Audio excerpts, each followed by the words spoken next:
Hello, beautiful humans. Welcome back to another episode of Naked Sunday. I'm your host, Caleb Nelson. I have my little co-host with me here as well for anybody who's watching, not just listening. Little Remy Lou is sitting in my lap today because nap time was not in our bingo card today. So my wife listens to this one and watches it, then she'll know I tried, but whatever. Today I get to welcome my new friend, Andres, to the program. I feel like every time I say the word program like that, I feel like I'm like some 70-year-old boomer who's like, I'm watching my programs today. Welcome to the show, brother. Yeah, I'm happy to be in your television show. Yes. My buddy and I, we've been friends probably, 20 years since college now. We were talking yesterday, and I can't remember how it came up. It was that somehow it got to the topic of like we're all existing in our own realities. We're kind of more or less talking about like simulation and that kind of Yep. stuff. And little over a year ago, we did a little vision quest together, him and myself and another buddy of ours, and we ended up watching this. You ever see the stand-up of Dave Chappelle, Dreamer? I've seen clips of it. I'm gonna spoil alert it for anybody.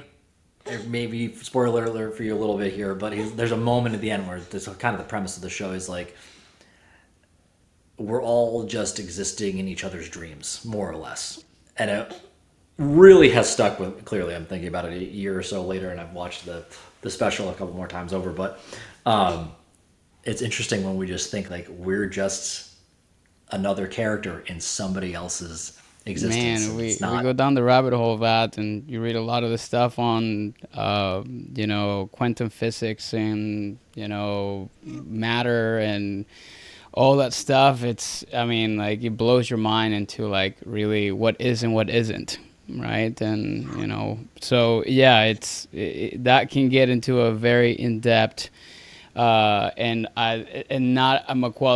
definitely not a qualified person to speak on it because it's so complicated, but I read a lot on it because I do believe there's a lot of stuff out there that we just don't understand for sure. Whew. Dude, you've already got me fired up today. I didn't know that you were a fan of that kind of stuff, I am. but dude, we might have to Yeah, dude. Like gather some I've people read a around. lot of the work by. I mean, like this year it's been a lot about.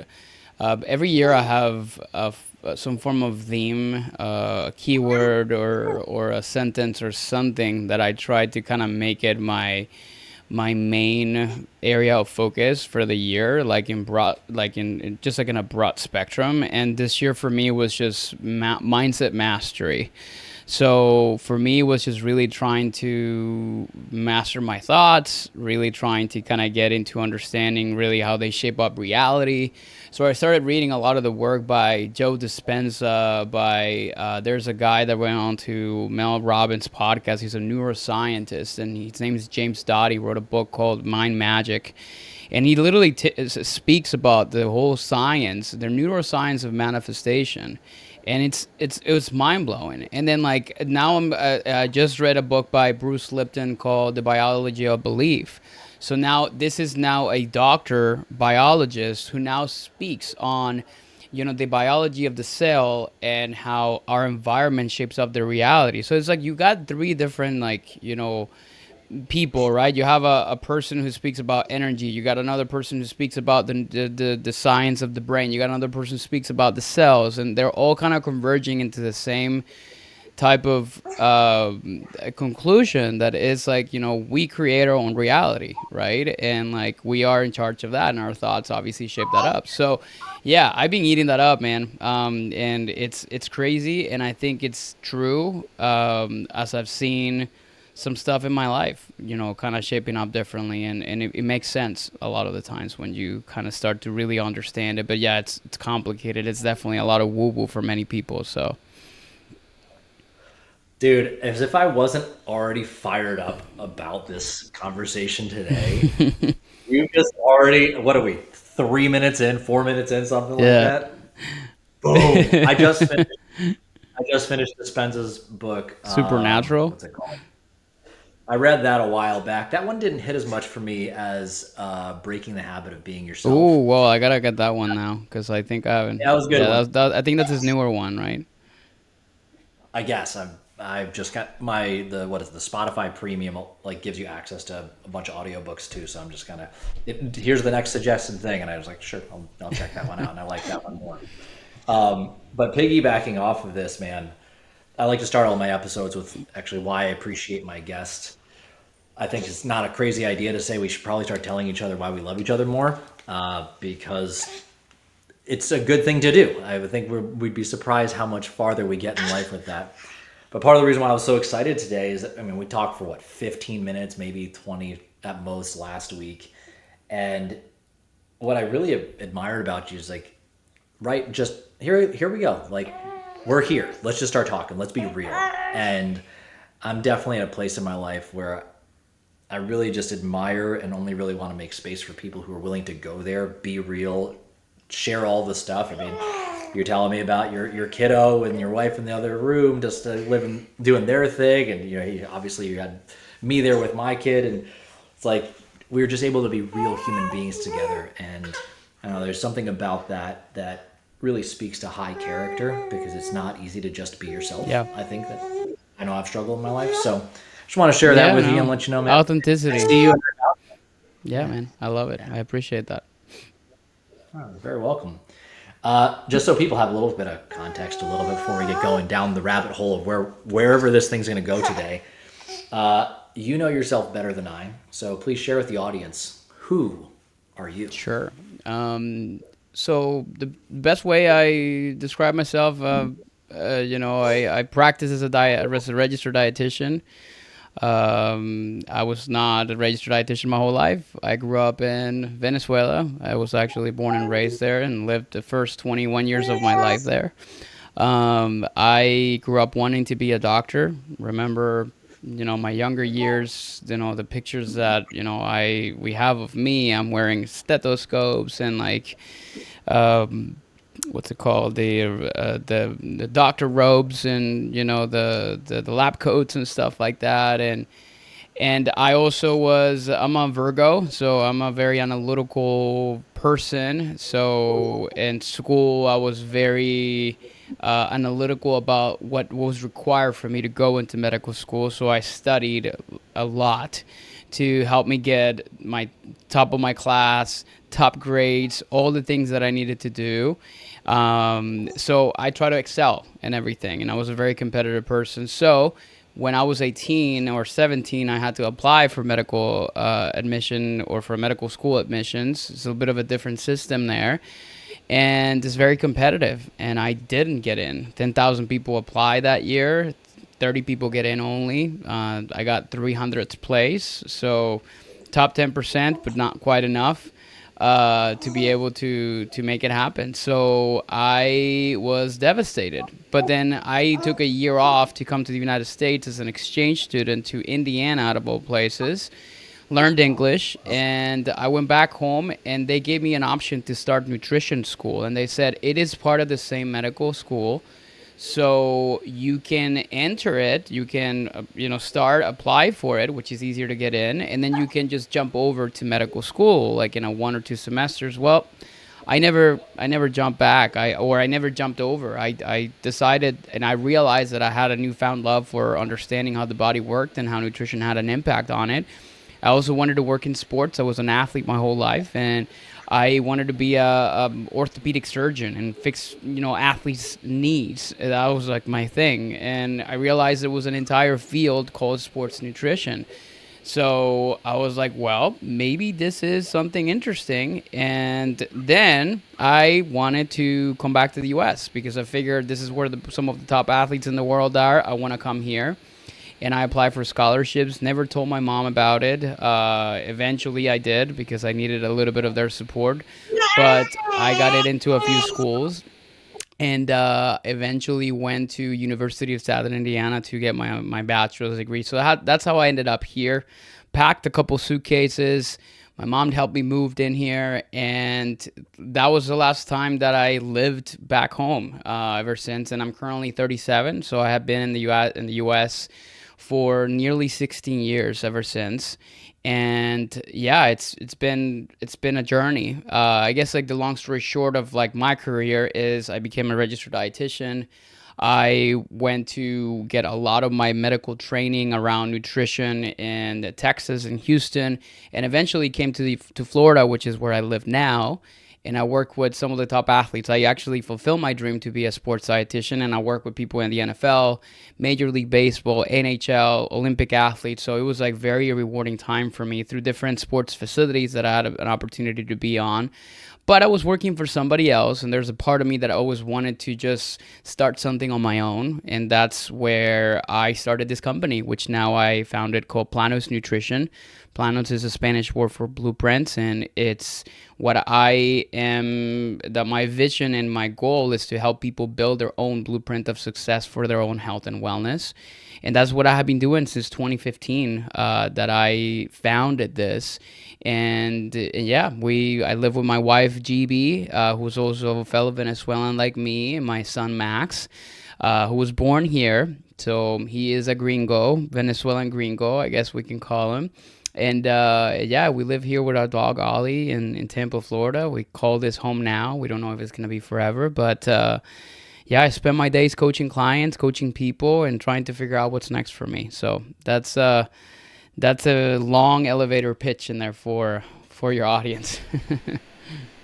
I love it, man. Thank you for all that context. You know what I find interesting? I don't know, remember where I heard the quote once from. Was like, when you understand something deeply, you see it everywhere broadly.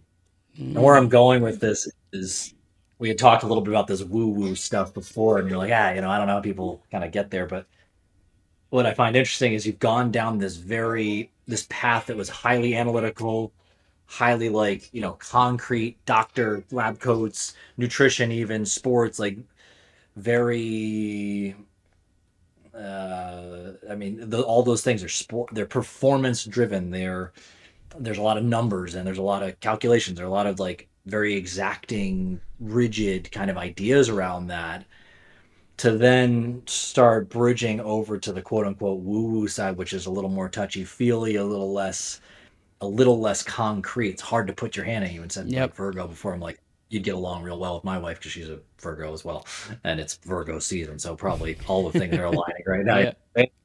Um, I found that well, that kind of underwriting current with it. I mean, that's a heck of a story to come from another country and like develop all these things, work with these high level people, and then move into your own space and take your own, take the responsibility fully on yourself. Is I have obviously a soft spot for entrepreneurs because being one myself, Yeah. like it's a very interesting thing to do. I'm curious, how did you get to the more woo woo side, if we want to call it that? Yep. How did like that evolve? Was it always there, or did you like was that something that newer that's really developed for you? My own struggles. So I think growing up, I had, and these are the kind of things that you have to get into your late 20s and 30s to realize what kind of an impact that had on you. But there were very key moments in my life that apparently, now realizing it, had were traumatic in a way for me.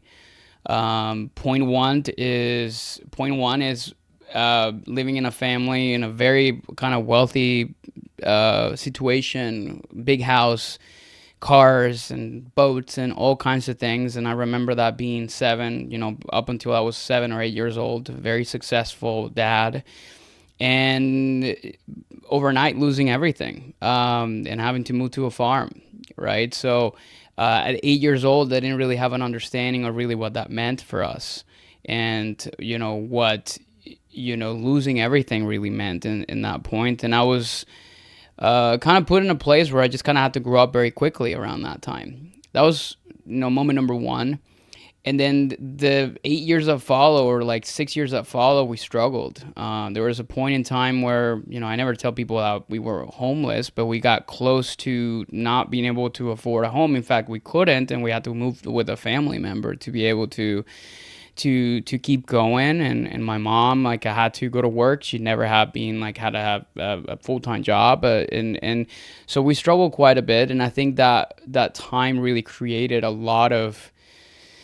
a lot of difficulties for me that I didn't really quite understand until then, right? A lot of scarcity mindset. My dad was the kind of person that, like, who would say God will always provide, but at the same time, like, he was always nickel and diming, and, like, everything's expensive, and I don't know where we're going to get the money for that kind of stuff. So I grew up around that. Right. And my dad was sort of an entrepreneur his whole life. And, and he had a lot of failed attempts for the most part. And yeah, I think that really affected me when I'm now on my own, right? And I kind of have a lot of these fears coming up, and a lot of these mindset and limited beliefs that really started to affect me. And I started to notice there were moments, when I was about, when I was about 25, when I graduated, and again, I now have to take care of myself.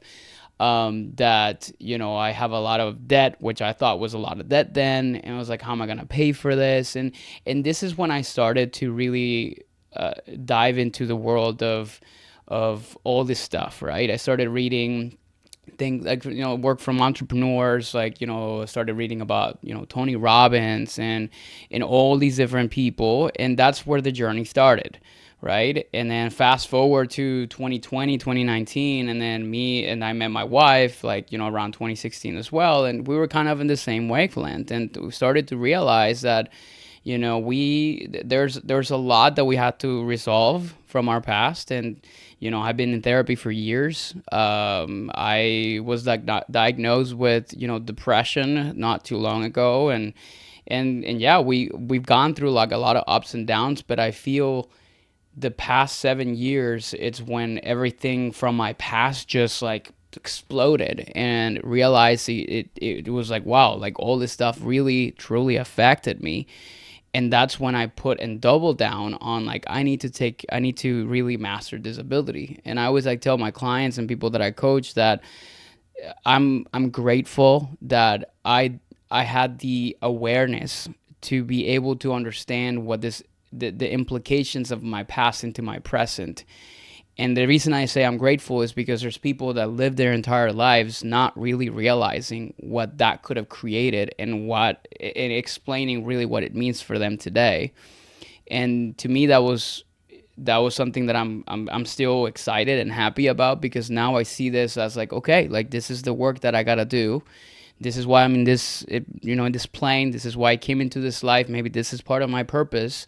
And I'm here to work through it, whatever that is. So that's how I got into this whole spirituality stuff, right? And starting to really understand, again, like, the power of the mind, and all the different things like that. But yeah, work in progress, man. It's, I'm sure, as you know, it's not a perfect science. It's like every day you're just, stabbing at it, and, you're taking, chipping away at it on any kind of way that we have to help me be a little bit better, for me and for my family. Dude, I powerful story right there. And I'm starting to recognize, especially with men, it's like 28, 29, 30, 31, 32. Like, it's a big, like, blow the lid off kind of time. Yep.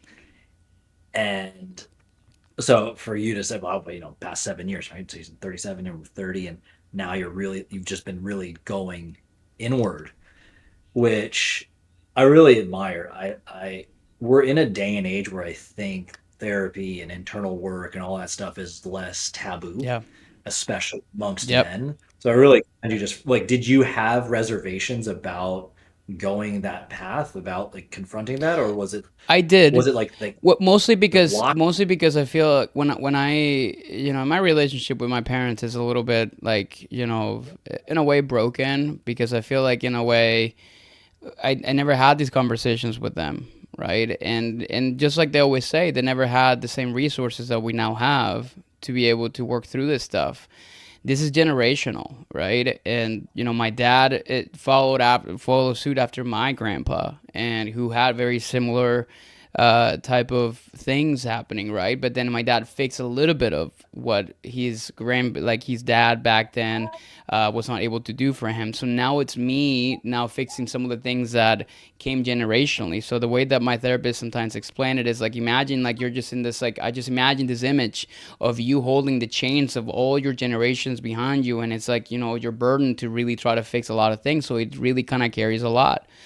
So yeah, at some point I thought that was just, like, I don't even know if this is obviously something that I needed to do. The first time I really got into saying like I need to see a therapist, like obviously it, at the beginning stages, it's like, you go to a therapist when you're crazy, right? Like, nobody needs a therapist, and that's no longer a part of the conversation. I feel like it's become more normalized, and I speak openly about it, which I think it's, something that I feel resonates with a lot of people, particularly men, for sure. You, I really respect the fact that you're like, hey, I'm just pretty open about it. I've gone to therapy and had counselors and coaches as well, and I think what you're saying is that it not only is it not only not for like, hey, you're not crazy, like it's this is what you do to go to the next level. Which now that it's more associated with performance and success, it's that's usually like when you're like, oh, I'm winning more because of this. People kind of get on the bandwagon a little bit faster. So I know there's that. Are you? I learned of this, and when you're talking about what your therapist brought up there a little bit, it brought it up to me. Have you ever heard of the term the transitional character? I don't believe so, but now you kind of got me Oh, curious. fair. Yeah, you'll like this, I think. So I heard about it recently in the past, I don't know, 6, 7 months. And there's layers to this too. So I heard the transitional character. More or less, the transitional character is the person within the family line that more or less heals the wounds, right? I'm having that visualization of the chains of like the things that are linked to the past Mm-hmm. right there that you were discussing. They're the ones that essentially, let's call it forgive, transmute, heal those wounds to change the trajectory of the family thereafter. Which, I mean, it's far be it for me to say, like, it sounds like Yeah. you're behaving just the transitional character. It takes X amount of awareness, takes X amount of whatever. I'll share some more of my theories in a second. Anyway, I was sharing that with my sister a while back, and I was like, "You ever heard of this?" She's like, "Oh, what do you think? You're the transitional character." It was kind of like a shot at me for a quick second. My knee jerk reaction was like, "No." The reality is, it takes everyone. It's not a one off kind of thing here.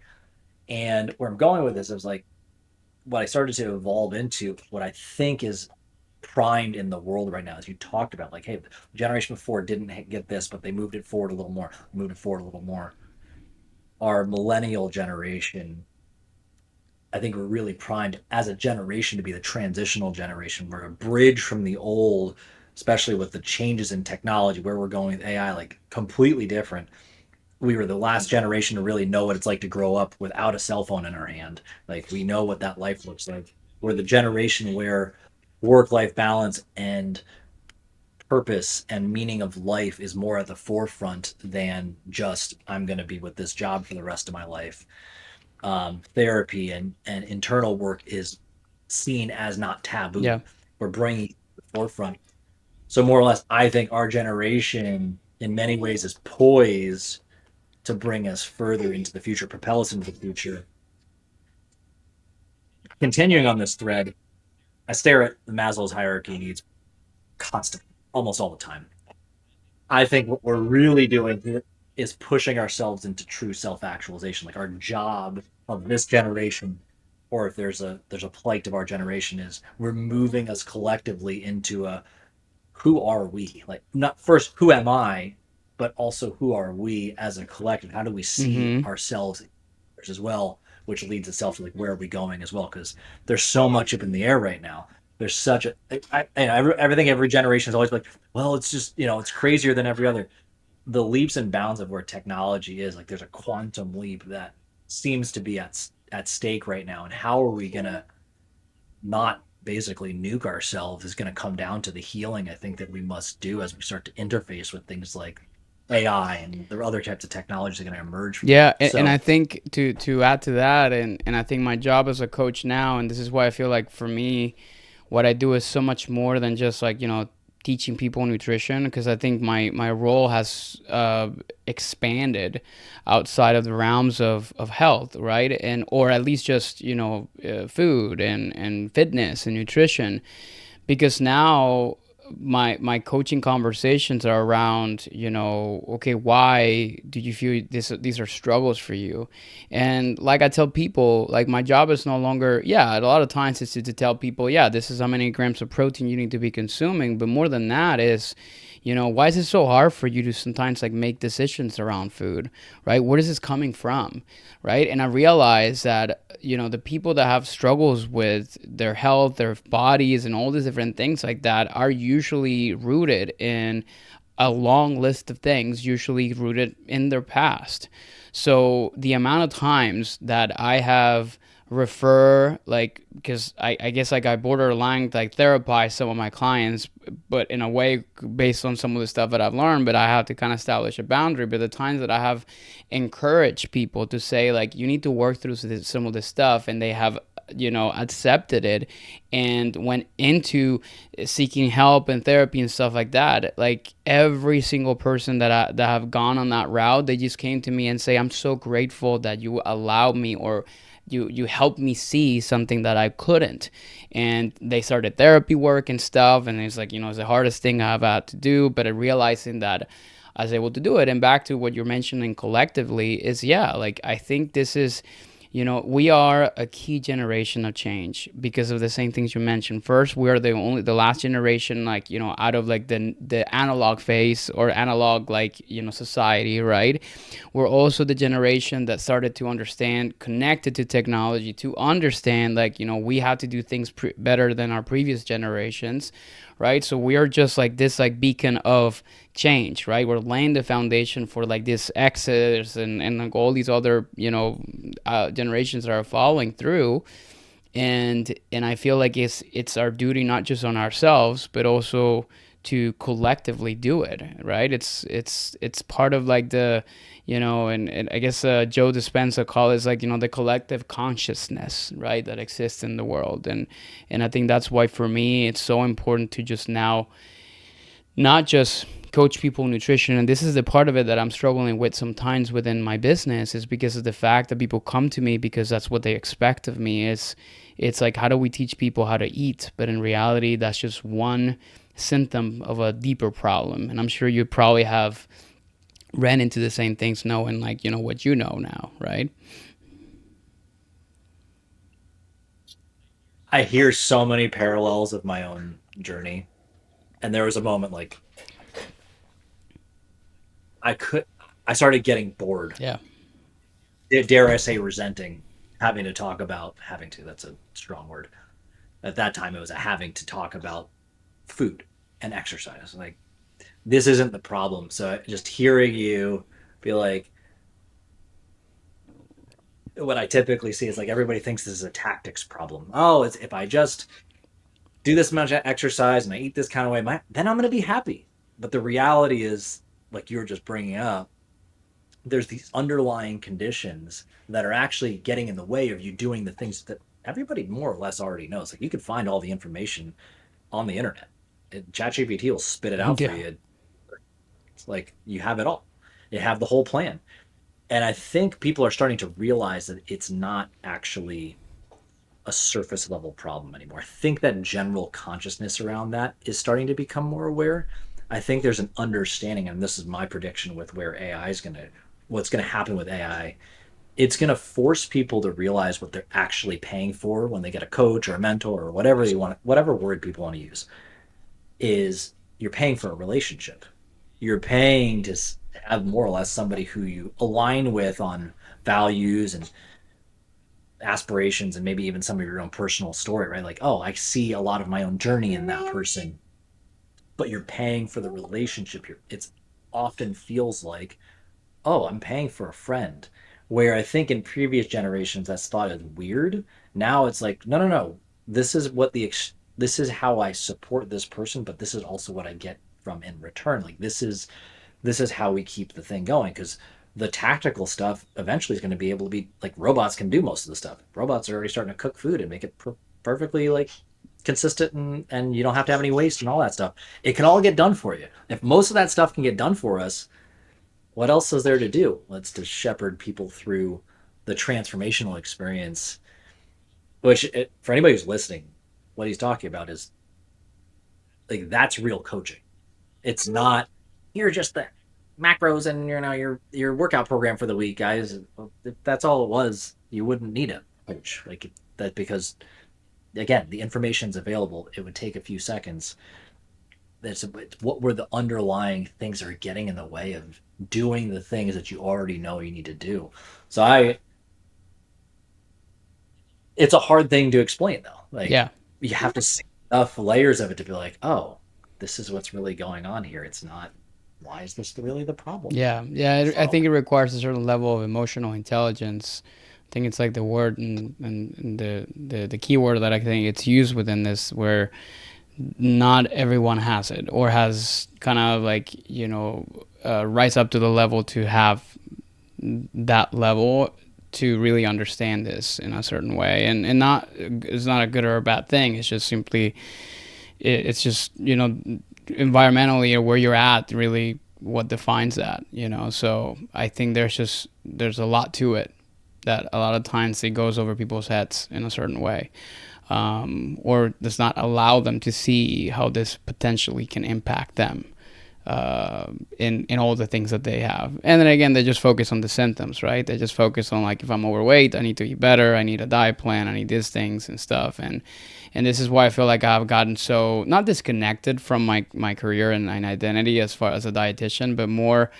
man, there's just so much more than this. And I think that I can support people at a deeper level, when I'm doing this, in certain ways. So, I love that. And I don't think there's enough people that own their own business that have come from other places who have the courage to continue to move in the direction you're going. I see it all the time. Yeah, this is they just bury it and they're like, whatever, but I got to pay the bills. I got to do this thing. And like, and it's not a bad thing. Like, I get it. Like, sometimes the quote unquote most spiritual thing you can do is just pay your bills consistently. And that if you got a family, you got other obligations. Yeah, that's part of the thing. But to realize there's another depth to that is, to me, it speaks to the integrity. Like, oh, the door's been open. I see this as the problem, but this is not really the solution. Let me go deeper. Let me find that. And it's tough. It's tough when that's what you do. But I part of what I was hearing and thinking when you were saying that was not. You're right. Not everybody has that. It's the emotional intelligence, but sharing some of your life experiences. You went through a lot of traumatic events where you had to become more sensitive, where you had to become more aware, where you had to have to just be. So I'm sure you've visited in some way, shape, or form, but it's almost like the blessing of the traumatic events when you're younger is giving you this very unique gift and unique skill set that might actually be what propels you to the higher level of success in the future. I think sometimes that's a hard thing for anybody to look at. The things that happen to us might have actually happened for us.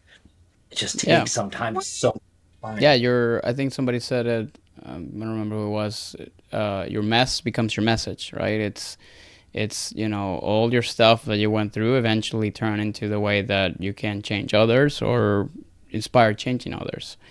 And for yeah, for I guess like for me, I think that's what that's what probably the part of it that I'm still trying to kind of connect, right? It's like, I have knowledge on a specific topic or area of expertise, but then at the same time I have like life expertise, right? It's like all the stuff that's happened to me and really what that defined and what that created and how that translates into now and all these different things. So I'm trying to integrate all those two things together, to help people, and for better or worse.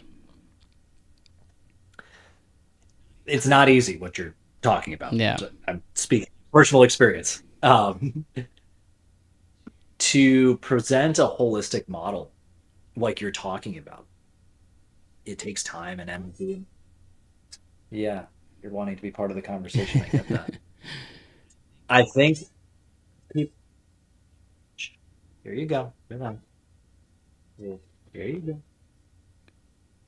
I don't know if that's actually coming through. but that's been No, I haven't her battle cry. actually. Like, I think she's yelling. I don't think she yells loud that I think the microphone is like, oh, we gotta mute her. That's what's been happening lately. The Thank you, sweetie. Um, Relax. Stay with me for a second. Let me pause for one Yeah, second. If we had a diaper change. One another thing I appreciate about you, you're yeah. just you're a I single have been parent. there. I You have get been it. there before. Yeah, Did I tell you this when we were chatting last week? One of the things I would do when used to have my gym, because we had other coaches and whatnot, is one of my tests, and I didn't tell anybody I was doing it, was I let parents bring their kids in, and one of my tests was with the coaches. How do you handle a mom who just walked in with her little kid? Maybe she's a couple minutes behind, whatever. How did you handle that? And that was my litmus test. If they couldn't handle that, it told me a lot more about who they were as a human being than almost anything else. Can you understand empathy?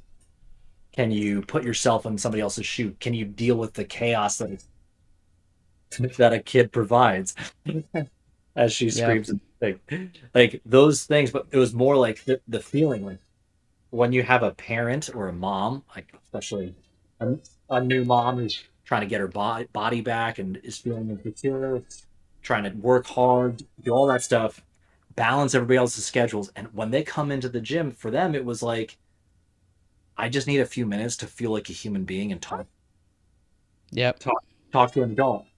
The last thing they needed was me or anybody else for that matter be like, hey, you're messing with my flow.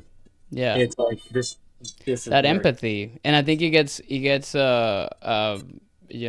after I had our son, or we had our son, like it just, you know, I mean, like that just kind of that level of empathy just went up through the roof, obviously, because of all the stuff that you go through as a parent. That again, it cannot be explained until you're just like living through it. And now I understand that because I was told that so many times, and not that I dismissed it. It's just like, well, okay, I guess I just don't see it, I don't understand it. And now I'm like, yeah, I get it now. So yeah, it's a big part of it too. And I think in lines with what I do, it's also understanding that, yeah, it makes sense, the struggles and the things that some people like have, because I'm dealing with those things too. But at the same time, and I think one of the things that I coach and teach people about is like, your current situation does not have to define your future situation, right? And I think the biggest and most important things talking about creating change and lifestyles and habits and mindset shifting and all these different things that I teach within our programs is that it is possible to shape up a different reality, right? With the right tools, with the right education, with the right support to kind of help you really kind of change yeah, the current reality that you're living and existing in. And once people really get it, then things start to change, right? One of the things in our programs that I talk always about mindset. The thing is, like, mindset is a very hard thing to sell to people, and I'm sure you probably have you have a lot of probably knowledge around this. But it's such an untangible thing. It's not something that you can measure on a scale or on a body fat analyzer or on like in a progress photo. It's just something that you just feel, that you just experience. And I always tell my clients that the ones that are very successful, usually within like a couple months, like, it's like between 6 or 8 weeks when they're working with me, they have this newfound sense of something shifted, something changed in the way that I see things, the way that I'm making decisions about what I'm eating and what I'm doing, and all those different things like that. And I always call that the shift, right? It's like the moment that something just like this big aha moment where everything just completely registered differently. And then in that case, no matter what, you have kids or different things like that, those no longer become either excuses or reasons by which you don't or can't make a commitment to the things that you want to do for yourself to be better. So that's, talking about empathy and talking about, people's difficulties on raising children and things like that. It's, I guess, my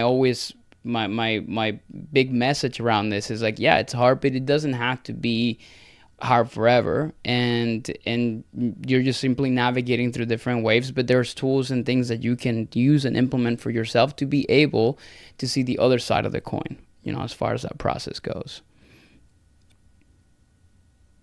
Would you say that's the biggest mindset shift, or overarching with everybody? What do you see as like the biggest mindset block, and then the shift also that the comes with? the biggest mindset block, I feel like, particularly within health, is an all or nothing syndrome, right? It's like, if I'm not doing everything perfectly, I might as well just don't won't do anything at all. And I think this is just all rooted in, diet culture. You have to really follow this thing to be able to be successful. Otherwise, like, you might as well not even try it.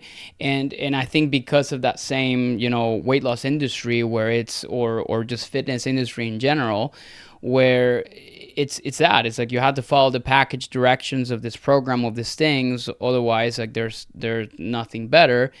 And because we have led to believe that that's the way to do things, anything less, or when you tell people, let's work on your lifestyle, let's work on your mindset, that stuff is not sexy enough for people to say, oh, that's the transformation that I'm looking for.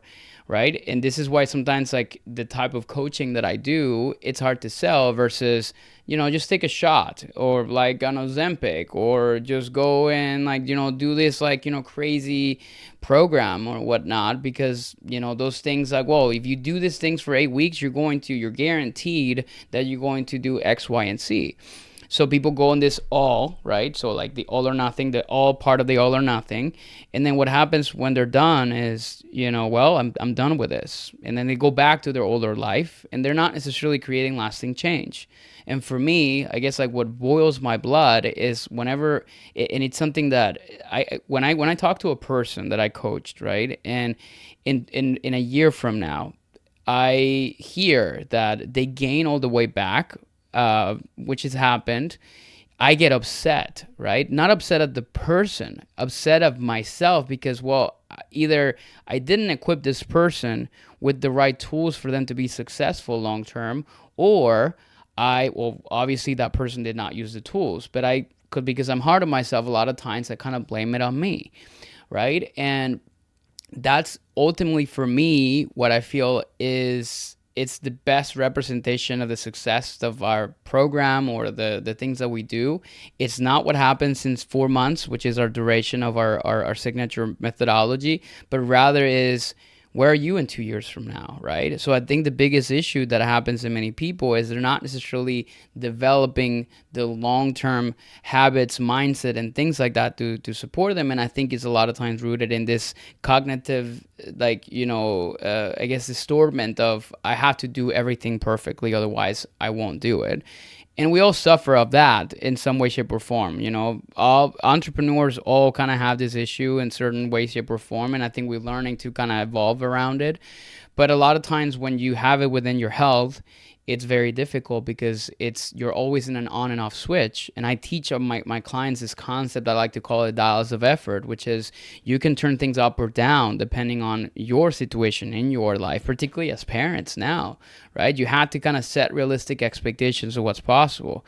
And I think that's a better way to help people overcome this on and off switch, by just simply creating a dial where you can turn things up or down depending on what's possible for you on any given day. And I think that's, and the best example is, like, well, Remy today being up and during nap time, right? Like, you could have chosen to say, like, I'm going to cancel everything, I'm going to not do anything else, or, like, this is, like, not going to happen. Well, instead, you implement this without me even telling you what it is. It's like, okay, well, I can probably still join the podcast conversation with her. It may be loud, it may be crazy, but I'm going to embrace it and I'm going to try to do the best that I can in that type of situation. So you chose to still move slowly through this process, regardless of the situation change that you experience.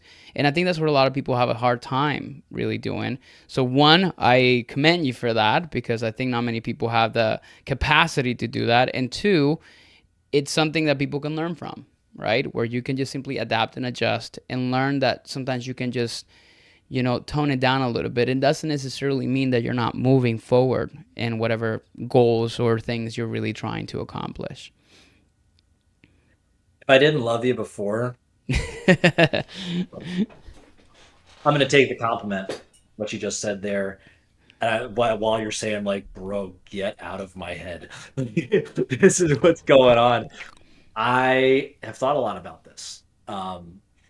And you basically put into words often what is going on inside my head of like, this is my life. This is where I'm at. I know the people that I end up working with or listen to this are probably going through something similar. I also deal with that all or nothing thing and the judgment that comes from like if this is not perfect and the lighting's not this and the da da da da and the echoes and the booms and the da and like all that stuff. And I'm like, at the end, yes, try to have some quality control and some stuff, but also be open. This is your kid and this is your life. Are you, and this is a question I ask myself, like, are you okay just being yourself? And this is my life and I'm welcoming people into it. I want it to feel like a couple friends sitting in my living room, hanging out. Maybe my kid comes running in, you need the diaper change, whatever, take a second or two to have a break. I want to have a human experience. Go figure, that's also my coach. Like, you don't know when things are going to get weird and how do you handle that? So I really appreciate you verbalizing that, and obviously you use it in the context of nutrition. Have you ever read the book Psycho-Cybernetics? Dude, yes, I have it in here somewhere, but then it's been a while. I feel like I need to kind of go back to it. That one opened the door for me. It was the first time where I was like, for anybody who doesn't know what Psycho-Cybernetics is, it was written by plastic surgeon Maxwell Maltz, I think. Make sure I said it right.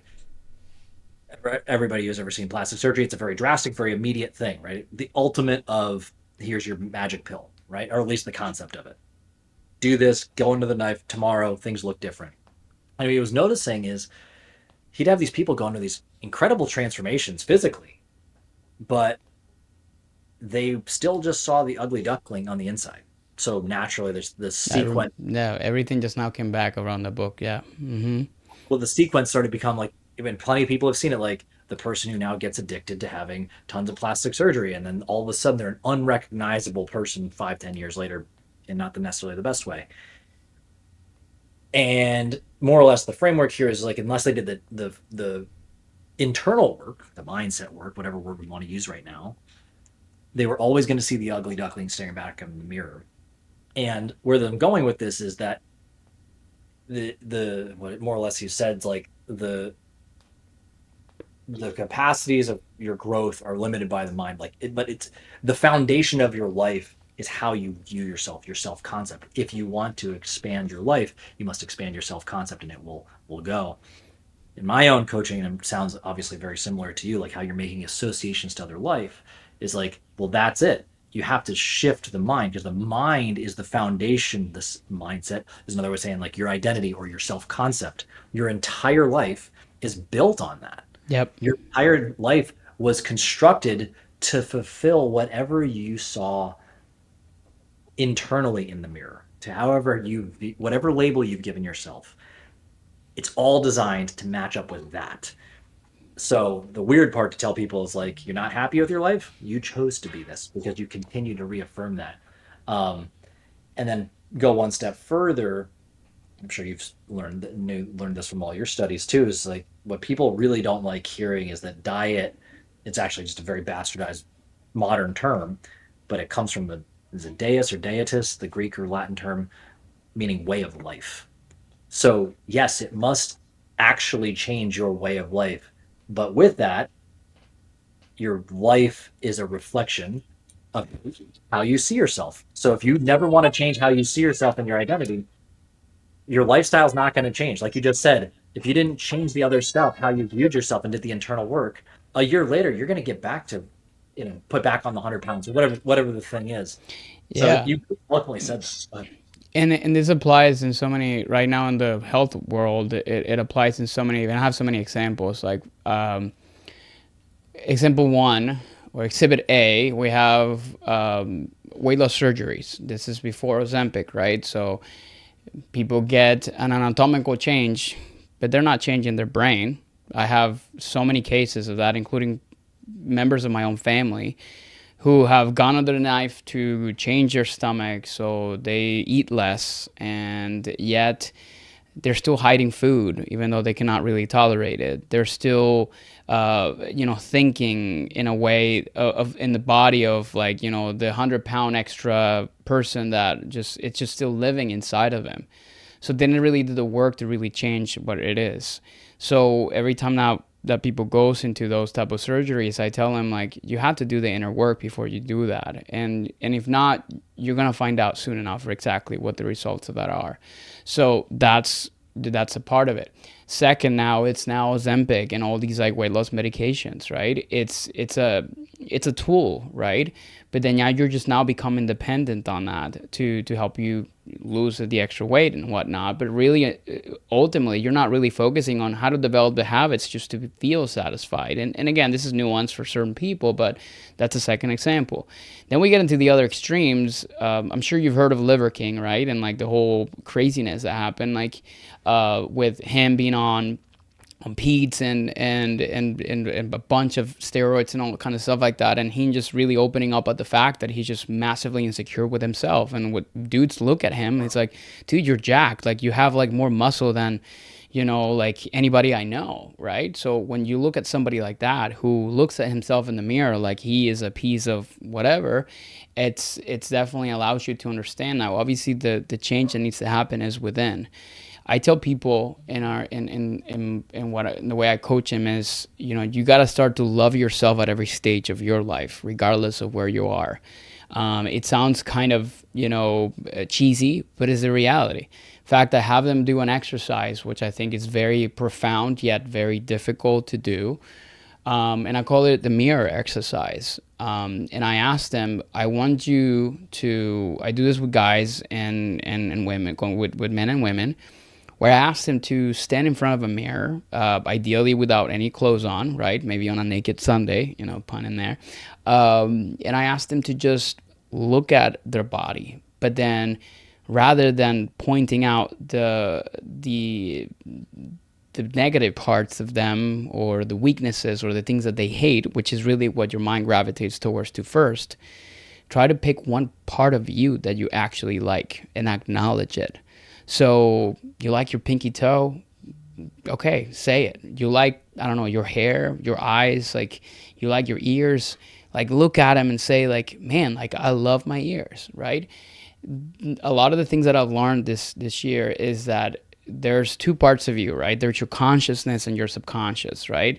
Your subconscious is like your programming. It's like who makes decisions. It's in the background without you even acknowledging or realizing it. And consciousness is just the stuff that you do actually have control over what you say and do and see.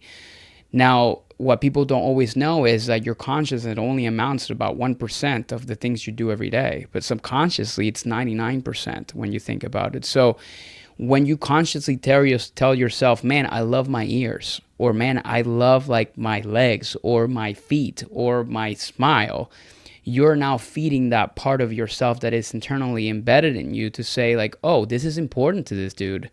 I guess he likes the ears. Okay, there's something positive.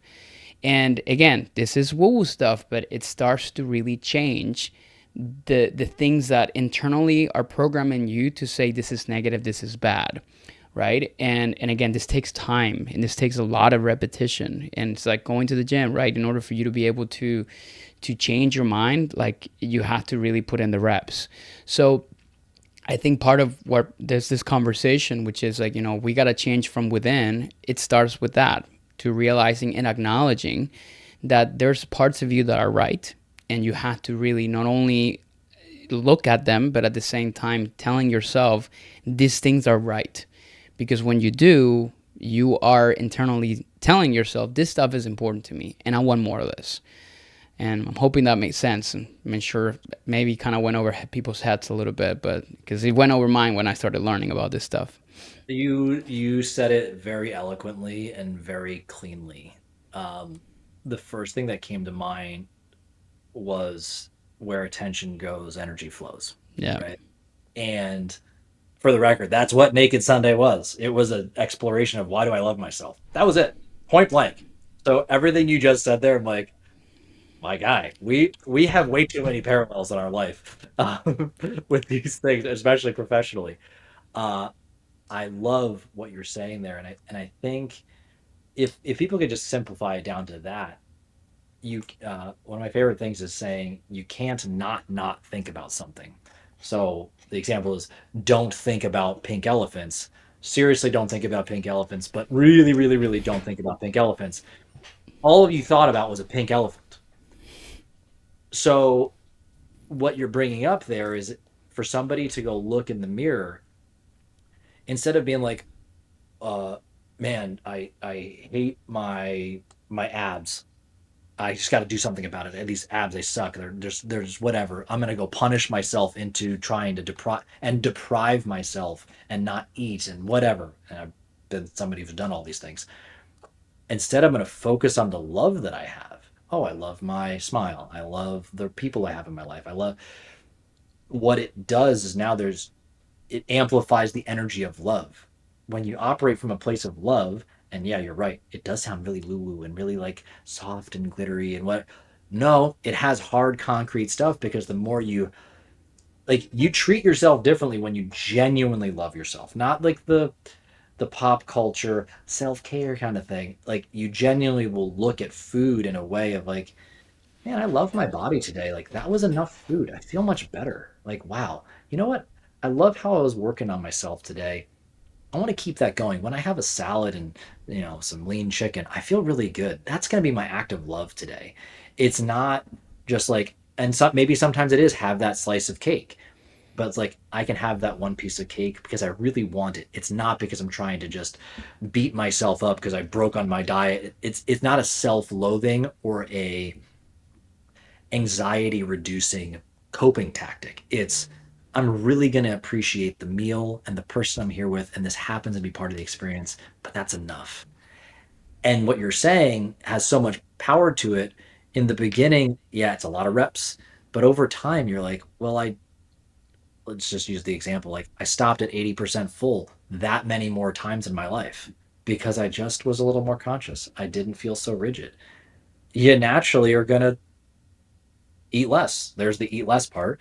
And if you like taking care of your body, oh, I'm going to go for that walk today. Oh, I guess I'm going to start walking some more. Oh, you moved more. Oh, cool. I ate less. I moved more. If you want to just really reduce things.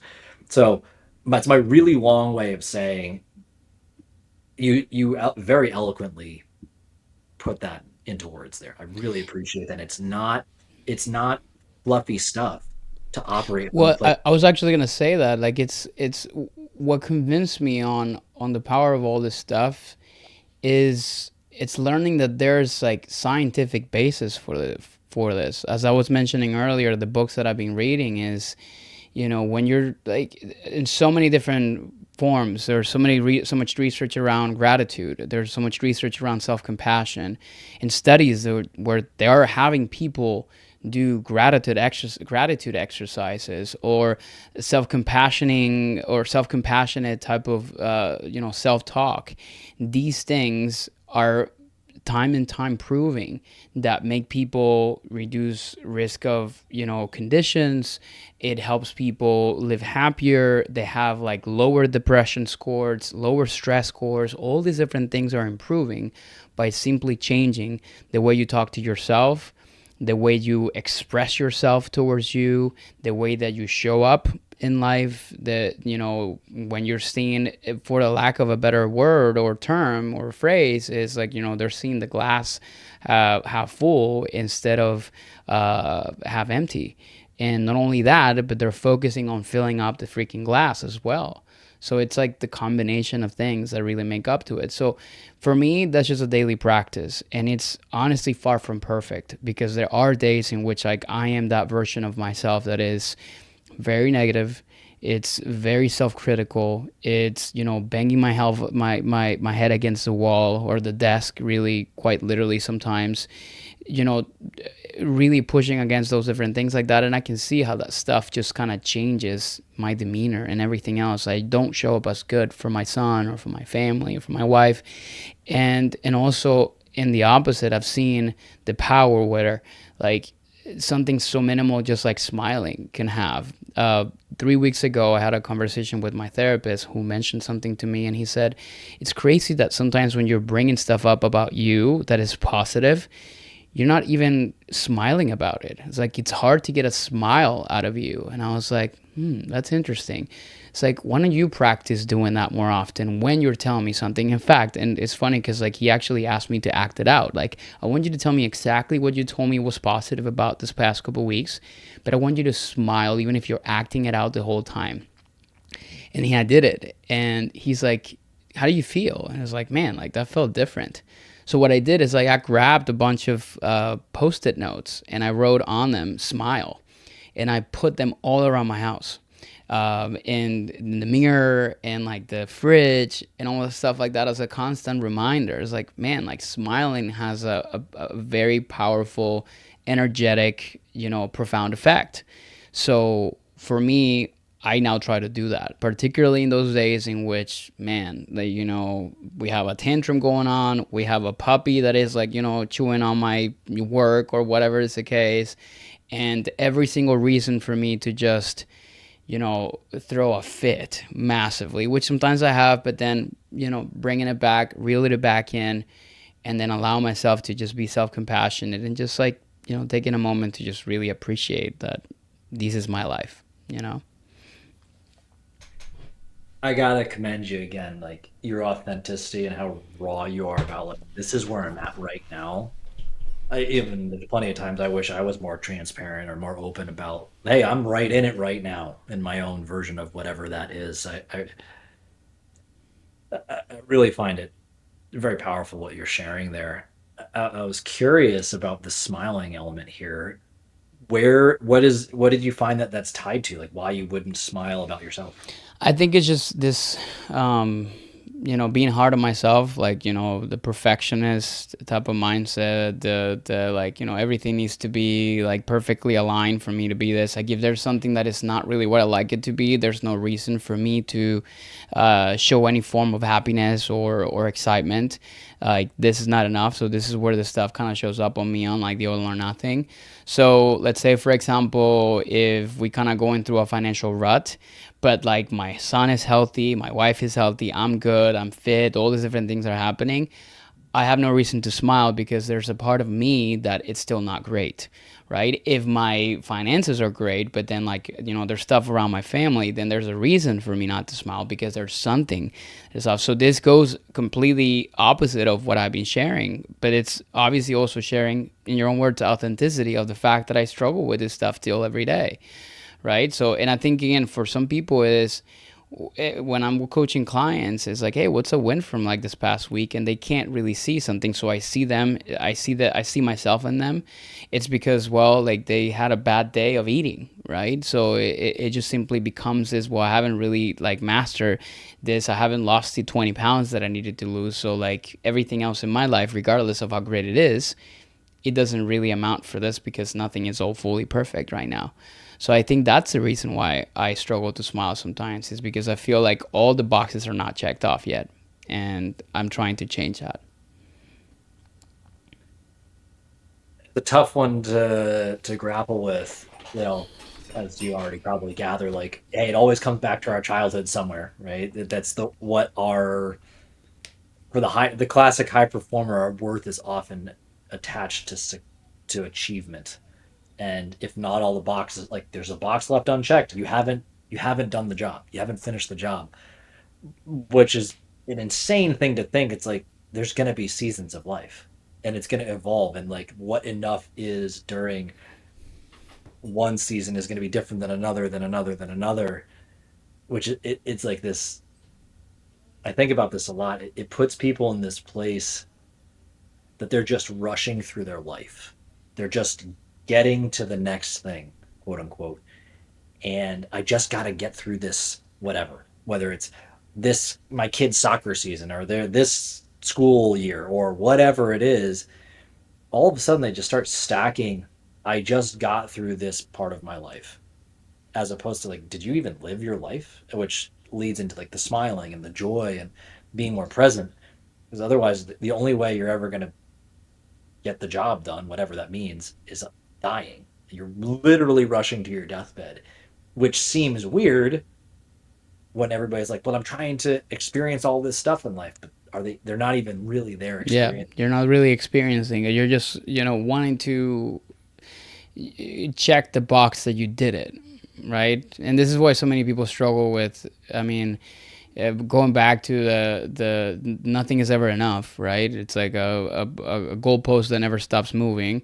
Whether it's like, when somebody doesn't really do the internal work, there's not enough money that will make you happy, or no amount of money will make you happy. No amount of weight dropped will make you happier with your body or with your financial state, or no amount of, kids or whatever relationship is going to feel like, it's enough. So you're just in a constant pursuit, and that's just really what your life is. You're never kind of like stopping and really, acknowledging what's around you. And I think that's what I'm trying to teach myself right now, because I feel like I was just, still am, and some days better than others, but on that, race, to get to a place. So that's why now I'm trying to take my time to do the things that, I think are needed for me and for my family, to just be and enjoy and be present, and those kinds of things as well. And I've just met you, man, but you're just a good person. You should know that. That's just, I might get hit by a bus tomorrow, but I what all of less than 2 hours of actually talking with you, like it's very obvious that you're a person who. I mean, it's clear that you're not just doing it for yourself. You're doing some very hard. The scariest thing we can do is actually face ourselves, be Yeah. that bar none. But hearing you speak about like, so I can be a better father, so I can be better for my wife, so I can be better for my clients. Not everybody has the door open to the things that you've shared. That, oh wait, there is this internal thing. Yeah. And I That's think what yeah, and it's so important to share it, to come and, you know, yeah, to kind of give it to the world. I think also Remy loved it because she just fell asleep. I don't know if you noticed. dude, you put her at ease. You got a very soothing voice too, man. I love it. But you should know that, man. Like that, for anybody who's listening, what Andres is talking about here, this is not common amongst coaches. So if somebody's listening, they're like, I'm digging his vibe already. Like, this is different. I've seen it, I've watched it, and it's often you have degrees and stuff like that too. But like, often there's a lot of people with a lot of lab coats and a lot of letters before and after their name that don't grasp this stuff, and people offload all responsibility, their happiness, and they'll take whatever slew of medication, they'll buy whatever programs, they'll buy all this crazy stuff that is ultimately scarcity based. And what you're talking about actually empowers somebody to do this type of work. So, you know, as you know, classic game recognized game, man, like you are doing the right thing, and not enough people have the courage to do this because it's not easy, but it's what actually makes lasting change with people. And anybody who's listening like should know this is the difference between I just jumped from one program to the next to the next to the next, and still I'm right back to where I'm at, but I didn't actually get the thing that I said I really wanted. And you're doing that. Like it's obvious just from the conversation and just from your transparency. So uh, yeah, you're just a good dude. I'm grateful you wandered into my life, man. Like this is just fun Me for me. too, man. Yeah, I love this type of conversations because, again, like, it's a time where I get to not just talk about macros, you know? Something tells me you're going to be leaning more this direction anyway, and it's coming. I have a feeling. Yeah.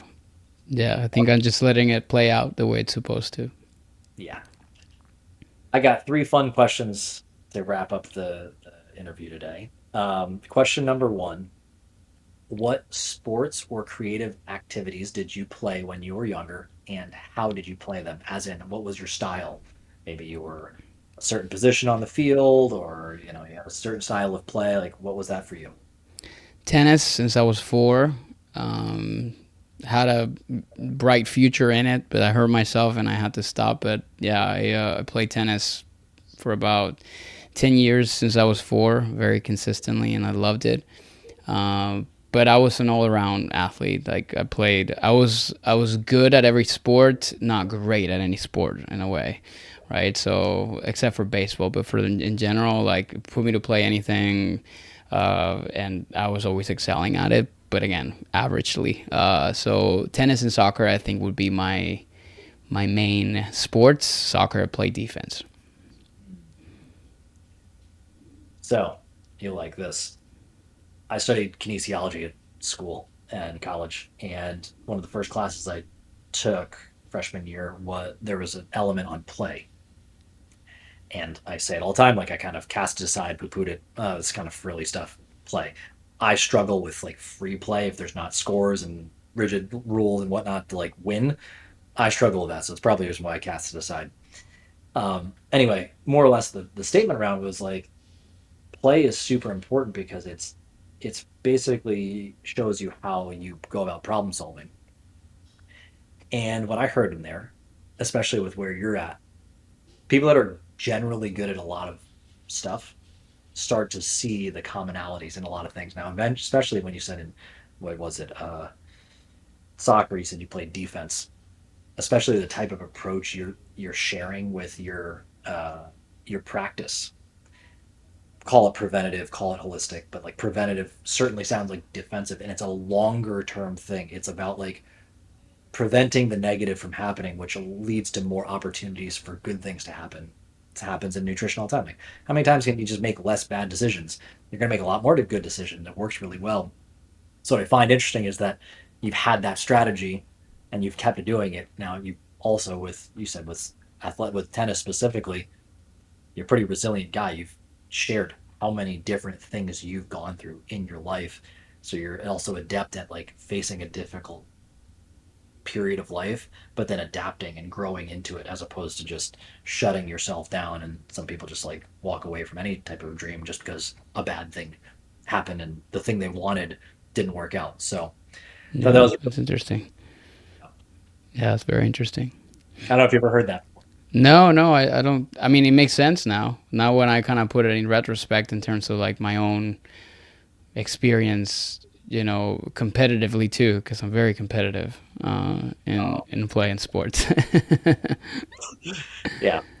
I pick up on that one too. Like attracts like, man. I had to really like temper down my certain level of competitiveness after a certain point because I was like attaching my identity to like my sports teams I would watch on TV and that kind of too much. I always find it's like an interesting way of seeing, wait, who I am. I've always been that person. It's just evolved through time. And that's always a fun thing I get from that question. Nice. Question number two: you're stranded on a desert island. You get to bring one movie and one TV series with you. What are they and why? Ooh, that's a good one. One TV series. I would bring, man, Game of Thrones. I just love that show. I think it's definitely something I can probably watch a few times. A movie. I think The Pursuit of Happiness. I think that movie really moved me. So I think it's, being in that type of situation, I think I would probably would want to, you know, really understand like, how resilience and consistency and not giving up and seeing the beauty of things. I think it's definitely going to be able to help me push through my life in that desertic island.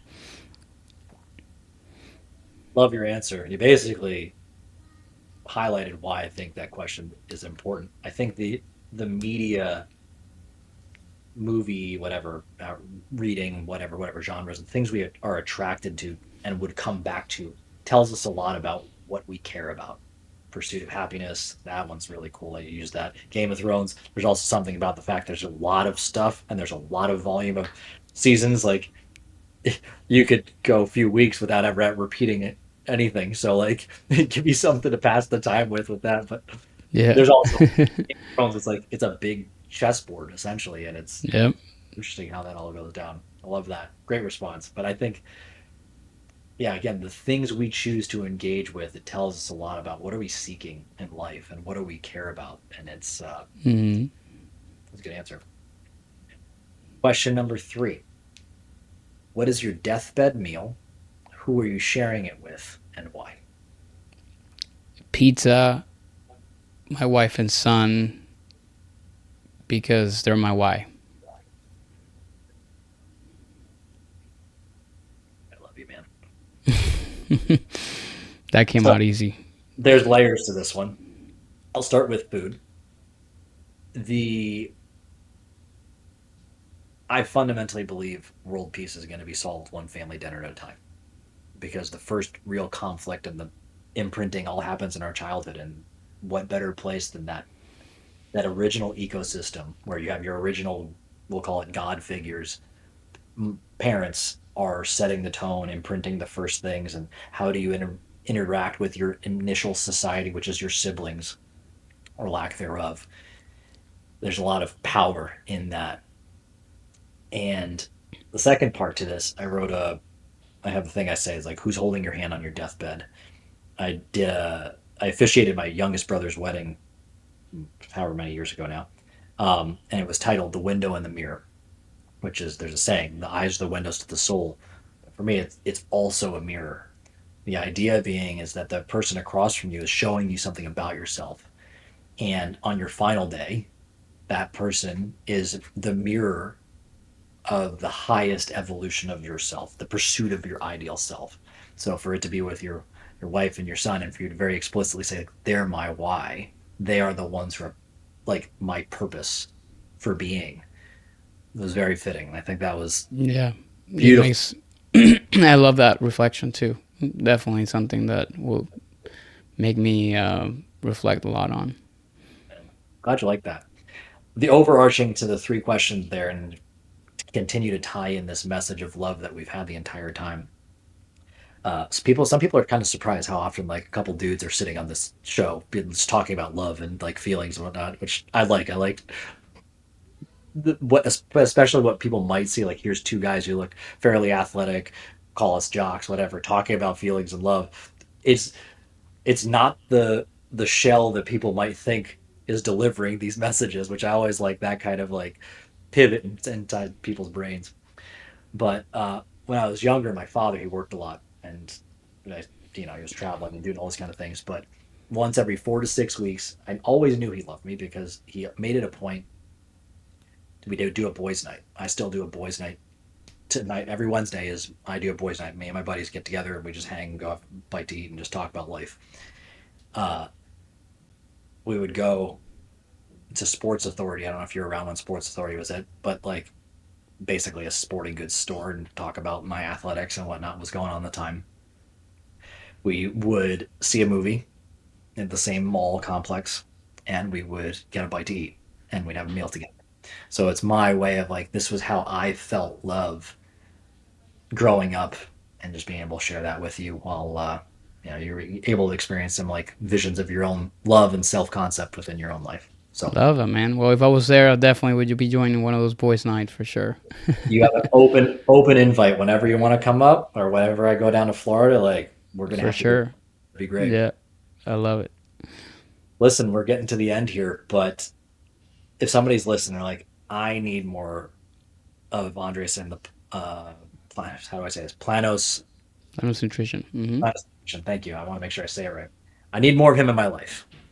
What's the best way for somebody to get in touch with you? I think the socials is just where most people find people these days. Instagram, I'm very active. I run my own account, so I, just talk to people. I greet people. In fact, like if you start following me, most likely you're gonna get a video of me saying like, "Hey, Caleb, thank you so much for the follow. I appreciate the support. There, if there's anything specific I can do, please don't hesitate to hit follow. If I'm only gonna send that. I'm not gonna bother you, but yeah, I like to really connect with people in socials.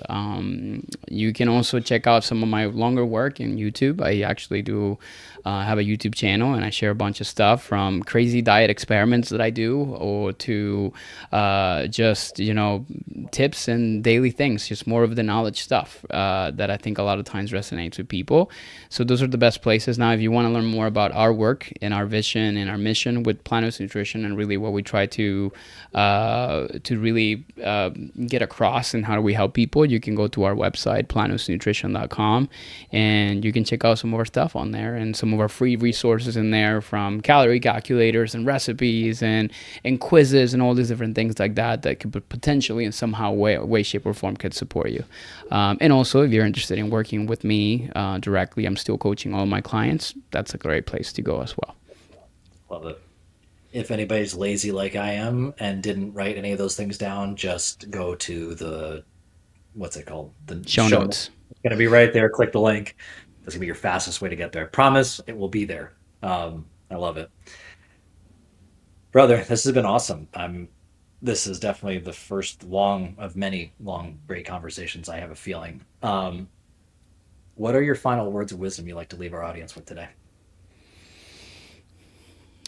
There's a few I think I'll always like to share. I always say consistency always beats perfection. I think show up consistently for yourself. It's always going to be something that I always leave people with.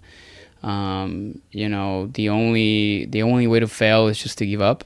I guess like there are little snippets of stuff, right? And by giving up means just to stop trying.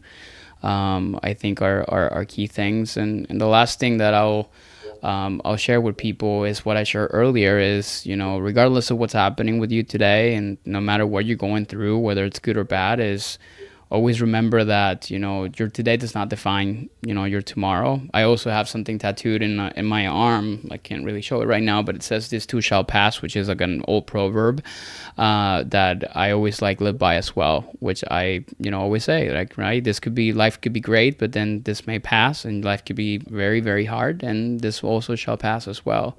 Um, I just try to live through it and enjoy it. So just a few snippets of stuff I've learned through my life that I think you can walk away with. Editing this episode, I'm just going to just sit back and basically just sip a cup of coffee and just enjoy listening. So it's been excellent, excellent, excellent hang. And I love those things that you're sharing right there. There's going to be definitely some mic drop clips coming out of this one. I appreciate it. Everybody, like, I've been around a lot of coaches. I've talked to a lot of them. I see a lot of them. I've been around a lot of doctors, been around a lot of healthcare professionals, been around a lot of spiritual gurus, been a lot around business coaches, whatnot, relationship coaches. What Andres is talking about here today is the real deal. It's not BS. And if you really want to change your life, this is the kind of stuff that is going to move the needle in the best possible way. So please, please, please go check him out. You'll be happy that you did. Like, I'm just super grateful you just fell into my life a couple weeks ago. Like, that's what it was. And it was, I guess, your VA or somebody just like reached out, like, hey, I saw this episode of this such and such. Would you be interested in I'm like, let's chat, let's see. And I'm super grateful that I've had this opportunity. So thank you for coming on the episode today, man. Thank you for having me, and I love this conversation. So let's just make sure it happens again. Lots more to talk about. Oh yeah, I love it. Everybody, thanks for sharing your time and your energy with us today. Go check them out. And until next time, I remind you to love every